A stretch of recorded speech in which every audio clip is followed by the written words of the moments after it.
What's your name? Amin. Nice to meet you, Amin. I'm Chip. Sorry. No worries. Hello. So, Amin, I'm an animal rights activist. Okay. I fight for animals. Big animal fan here. You're a big animal fan? Yes. Okay. Do you think animals should be treated like objects? Most certainly not. No. Certainly not. I believe that they are sentient beings. Yeah. And I'm a big cat lover, for instance. This is not to say that cats are superior to other animals, but I prefer them. They are. Yeah, that's fine. That's fine. Yeah. I prefer dogs more, but yeah, I get it. Yeah. But no, yeah, they have, they can sense and they can feel pain, and they can, actually there have been studies done on rats, I believe, and they've even demonstrated that they can have even feelings. Yeah. And so to treat them like objects to me is completely preposterous. Yeah. Do you think that when we're farming animals, when we're forcing them into slaughterhouses for products we don't actually need, Oh, the conditions are absolutely dismal. whatever the conditions are, Yeah, at the end of the day, we're killing them, right? Which is objectifying them because we don't care what they want. We're saying, I want to get something out of you, so I'm going to kill you. Okay. Or we're breeding them into existence without any incentive on their side. It's just on our side, right? We're doing it for our benefit, not for theirs. Yeah. Don't you think that's objectifying them? Yeah, so this is when the conversation starts to branch out into something different, because I do not treat animals like objects. However, I am not vegan, so a bit of a paradox there. Why is it a paradox if you say that? That means you acknowledge the contradiction, doesn't it? Yes, I do acknowledge the contradiction. Yes. In an ideal world, we shouldn't be eating animals. But so I agree with you with the ideal world. But let's on this conversation, because a lot of the times our mind does this thing where when we are faced with like realizing that something we're doing might not be okay, our mind already starts saying about everyone else. Yeah, We're starting to bring everyone in the conversation to absolve ourselves of the responsibility we have. But you have the responsibility for the choices you're making, right? I do. Yeah, I do. I actually started reading a book called, I think it was called This Is Not Vegan Propaganda. I don't know if you know it. Oh, I know it, yeah. It's a really great book, and it's really hard to argue against the arguments it presents for veganism. Yeah. However, like I said, I do still eat meat. But why? It's a bit of a philosophical debate, I guess. I think it's also natural. I think it's very natural. It's a very natural thing. Does that matter? Like, rape is also natural. You wouldn't do that, right? I wouldn't say rape is that natural. I think it is. It happens in nature all the time. I don't really wake up and feel the need to rape women, at least not on a good day like this one. I don't think that the people who rape others or the animals who rape other animals, they feel the need to rape. They feel the need to have sex. You wake up with the need to have sex sometimes because you wake up aroused. Sure. Yeah, and the whole point about it isn't whether like you feel the need for it, because even let's imagine that there would be such a need, right, to rape. Do you think that somebody who wakes up with the need to rape should be allowed to rape because it's natural to rape? Most certainly not. No, so it doesn't really matter if it's natural or not, or if you wake up with the need for it or not, right? What matters is that when you're doing that, you're exploiting somebody, you're treating somebody like an object. That's completely right. Yeah, so it's in the same manner what we're doing to animals is that. In fact, like rape, as much as I throw the word around, and I really don't want to be insensitive to the victims of rape because it's really bad, but the animals are also victims of such behavior because we choose to breed them. Like, hold this for a second, let me show you something. This little glove right here, I don't know if you've ever seen what this is used for. For cattle. Yeah, so what they do is they put the hands inside the anus of a cow to hold their cervix, and then they inject semen in their vagina. Yeah. And this is, if you ask me, this is non-consensual, of course. And all of this so that we can get milk out of them. Unless it's done like within the context of a kink. In the context of? A kink. A king? Kink. Oh, a kink.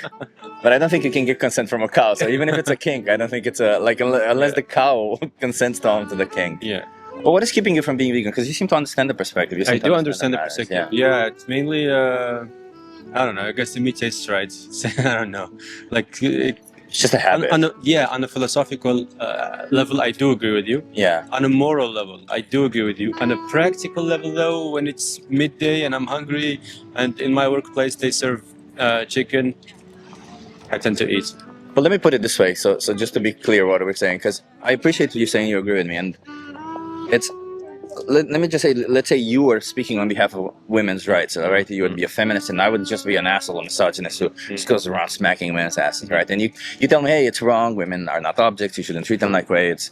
And I'm like, yeah, you're right. You convince me. I agree with you morally. I agree with you philosophically. Yeah. But then after the conversation ends, I still go around smacking women's asses, right? It's kind of messed up if you think about it, right? Because then it doesn't really matter if I agree with you or not. Because what matters is what my actions eventually are, right? Yeah, I think eating animals is almost as bad as smacking women's asses. Yeah. And I wouldn't do neither. Yeah. At least without consent, you know. Yeah. Obviously, when you have consent, you can start doing a lot of wild shit. But no, without consent, I don't think that you should be. Yeah. Actually, I agree with you. But I think I have to force myself to just start not eating animal. Yeah, because like I don't want to judge because I was in your position also, and I don't So care you're what was. You're vegan. I am vegan now. Yeah. Since how many years? 4 years. Okay. Yeah, and How do you deal with the deficiencies? what Do deficiencies? you like the vitamin deficiency? I don't have any vitamin deficiencies. Do you take any pills like to complement your diet? Only B12. B12. But B12 I started taking before I was vegan. Okay. Because B12 is actually B12 is a vitamin that no animal produces. It's just a vitamin that we got from a soil. Yeah. And because the soil is depleted of cobalamin, Okay. a lot of the times we no longer can get that vitamin, which is produced by bacteria. So cows also cannot get it. So what happens is before slaughter, cows are actually given B12, so that if you eat cows or you eat any of these animals, you eat the vitamin, you get the vitamin because they got a vitamin. So you're just getting a secondhand vitamin in you. You're absolutely right. And I must say, the example you used with like the way they treat them, it has stuck with me. Like Yeah. when you visualize it, because this is the first time I visualize it, and it really sounds barbaric. It Like, is. can you show it one more time, like for the audience? Can you show With it, the with the this glove? Yeah, sure. one. So is this like done on daily basis? Yeah, well, it's done more than daily for sure. Okay. It's the most common practice. They say it's better for the cow because if the bull stays on the cow, Okay. then somehow they crush them. But we selectively bred them to be that way, so it's kind of fucked up, you know. Like we said, we made you this way, but it's you're not allowed to do it. So what they do is they put their hand in the anus of a cow, they hold their cervix, and then they inject bull semen in their vagina. I actually have a photo. All of this is non-consensual. All of it is obviously non-consensual. How can it be consensual? Yeah. That's the problematic part, because where it's consensual, then I would be less troubled by it. But animals cannot consent though, can they? Sounds extreme. Yeah, and this is called artificial insemination, and they justify it, as I said, by saying that it's better for the animal. Okay. But in reality, we don't do it for the animal. We do it for ourselves. Okay. I'm just gonna translate to my audience. Yeah. ترى يقول لكم باللي هذيك الشكاره اللي يستعملها بيده، يعني يدخلوها في باش يديروا اللحم تاع البقره، راهو يشكيو يقول لكم باللي هذه معامله غير انسانيه وباللي البقره توجع هادشي ماشي لازم يندار. No, it's been a really interesting conversation actually, because I do agree like with 80 or 90% of what you're saying. But the environment plays a big role, because none of my friends are vegan. You know, they tend to be influenced. Maybe if I lived in Amsterdam and with people Where like do you live, by the way? I live in rural France.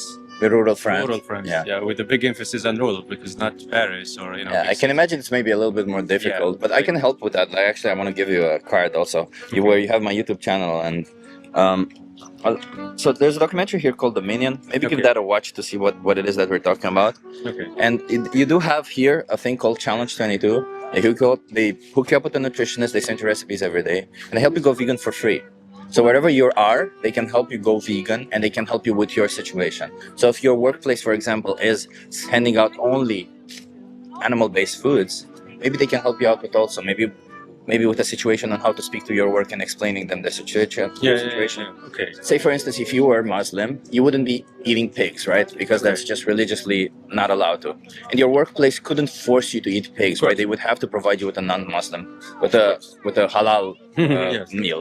So in the same way, I feel like if you are vegan and they're providing food for you, they should provide for you a food, because this isn't I'm doing it for my health diet kind of fat situation. It literally is a moral position. It's a moral stance, you know? Okay. So your workplace shouldn't force you into immoral situation, because I think that should be illegal in my opinion. But, you know, it's always kind of on the edge because there's just so few vegans out there. And so the law isn't really caught up with this whole situation. But if you're morally opposed to what's happening over here, you can speak up. And even if you don't want to speak up, they'll help you out with every solution. Okay, I'll make sure to reach out. Okay. Thank you so much. Is this going on YouTube? Yeah, I'm live right now, and I did record it. I do have a second channel.